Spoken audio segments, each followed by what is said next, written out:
आज इस वीडियो में मैं आपको सुनाने जा रहा हूं आज़ादी की पहली सुबह की कहानी।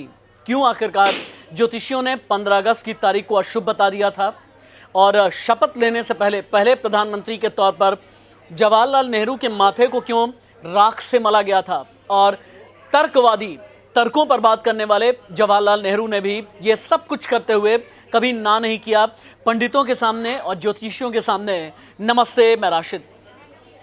15 अगस्त की सुबह जानने के लिए आपको 14 अगस्त की शाम को समझना होगा। 14 अगस्त 1947 की शाम सूरज डूबा। इसके साथ ही 200 साल तक अंग्रेजी शासन के जितने भी प्रतीक चिन्ह थे, जितने भी अंग्रेजी झंडा था, सभी सरकारी इमारतों से उतारे जाने लगे। वहीं लुटियंस की बनाई नई दिल्ली के यॉर्क रोड बंगला नंबर 17 पर लोगों की भीड़ इकट्ठा होने लगी। यॉर्क रोड बंगला नंबर 17 दिल्ली का उस जमाने में जवाहरलाल नेहरू का घर हुआ करता था, जो कुछ ही घंटों के बाद में आज़ाद हिंदुस्तान के पहले प्रधानमंत्री बनने वाले थे। सन्यासी आए, जवाहरलाल नेहरू को पीतांबर पहनाया, उनका माथा राख और तिलक से पूरी तरह से सान दिया। नेहरू तर्कवादी थे, लेकिन कहीं से भी उन्होंने विरोध नहीं जताया। उन्होंने ये सब कुछ होने दिया। और उस ज़माने के कई लोग जानने वाले ये कहते हैं कि शायद जवाहरलाल नेहरू को भी एहसास हो गया था कि आगे आने वाले दिनों में आज़ाद हिंदुस्तान में उन्हें कितना बड़ा चैलेंज फेस करना होगा। उन्हें अंदाज़ा होने लगा था। माथे पर लगी राख को नेहरू ने बस पूछा ही था कि लाहौर, अभी जो पाकिस्तान में है, वहाँ से एक फ़ोन आया। इस फ़ोन का राज क्या था ये आप जानेंगे तो आप चौंक जाएंगे। कुछ वक्त बीता, नेहरू ने अपने माथे पर लगी राख पोंछी, भाषण की तैयारी में लग गए। भाषण में शब्द क्या क्या होंगे इसकी तैयारी करने लगे। अंग्रेजी में होगा, हिंदी में होगा, इसके बारे में अपने सलाहकारों से बात करने लगे। इसी बीच फ़ोन की घंटी बजी। एक ट्रंक कॉल जो पाकिस्तान का हिस्सा बन चुके लाहौर से आई थी। फ़ोन पर बात करने के बाद जवाहरलाल नेहरू बहुत घबराए हुए थे। उनके मुंह से एक शब्द नहीं निकल पा रहा था। उनके चेहरे के हाव भाव पूरी तरह से सफ़ेद पड़ चुके थे। नेहरू की घबराहट की वजह क्या थी? फ़ोन का रिसीवर रखा नेहरू ने। उन्होंने अपने जो दोनों हाथ हैं ना, अपने पूरे चेहरे पर रखे और बिल्कुल बैठ गए। हाथ हटाए तो फिर जवाहरलाल नेहरू की आंखों में आंसू थे। उस वक्त नेहरू की बेटी इंदिरा गांधी और मेहमान पद्मजा नायडू भी उनके पास में थे। उनके पूछने पर जवाहरलाल नेहरू ने बताया, लाहौर के नए प्रशासन ने हिंदू और सिख इलाकों में पानी की सप्लाई बंद कर दी है और छोटे छोटे बच्चे जो हैं प्यास से तड़प रहे हैं। मैं चाह करके भी कुछ कर नहीं सकता क्योंकि वहाँ पर हमारा शासन नहीं है। औरतें या बच्चे जो भी पानी लेने के लिए बाहर निकल रहे हैं, उन्हें लाहौर में जान से मारा जा रहा है। लाहौर शहर पूरा धू धू करके जल गया है।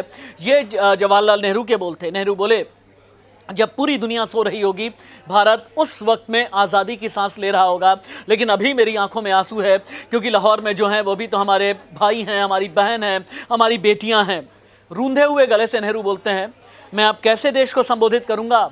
क्या बोलूंगा अपने भारत से कि पार्टीशन हो गया, या पार्टीशन हो जाने के बाद में लाहौर में हमारे अपने जो हैं वो इस तरह से तड़प रहे हैं, तरस रहे हैं। जो सिख हैं और जो हिंदू हैं उन पर जुल्म किया जा रहा है।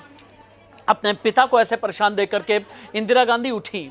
इंदिरा ने काफ़ी देर तक दिलासा दिया। नेहरू ने खुद को संभाला और ठीक 11:55 पर नेहरू संसद भवन के सेंट्रल हॉल पर पहुंचे। नेहरू की सूती बंडी और एक कांच में गुलाब का फूल जो हमेशा ही पिरोया हुआ होता था। समय से पहुंचे, लेकिन लाहौर की खबर वाला टेलीफोन आने के बाद से उनका मन बहुत ज़्यादा भरा था, बहुत रो रहे थे। और भाषण के लिए वो जो ट्रस्ट विद डेस्टिनी भाषण है ना, उस भाषण के लिए जवाहरलाल नेहरू ने बहुत ज़्यादा तैयारी की भी नहीं।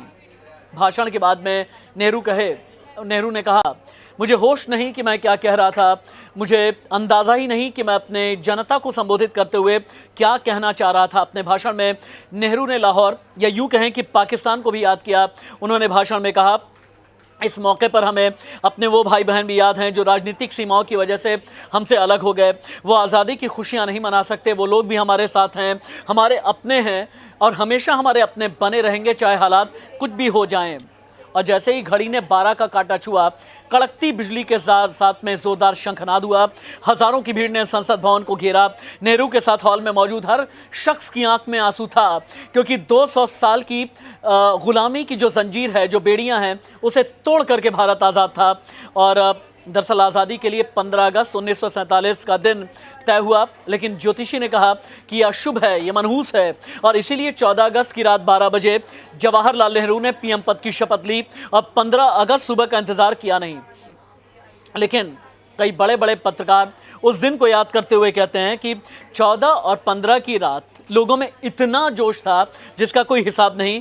वहाँ मौजूद ज़्यादातर लोग ऐसे थे जो भारत माता की जय, जय हिंद इस तरह के नारे बुलंद कर रहे थे। और अगले दिन देश में आज़ादी का जश्न सुबह होते ही होने लगा।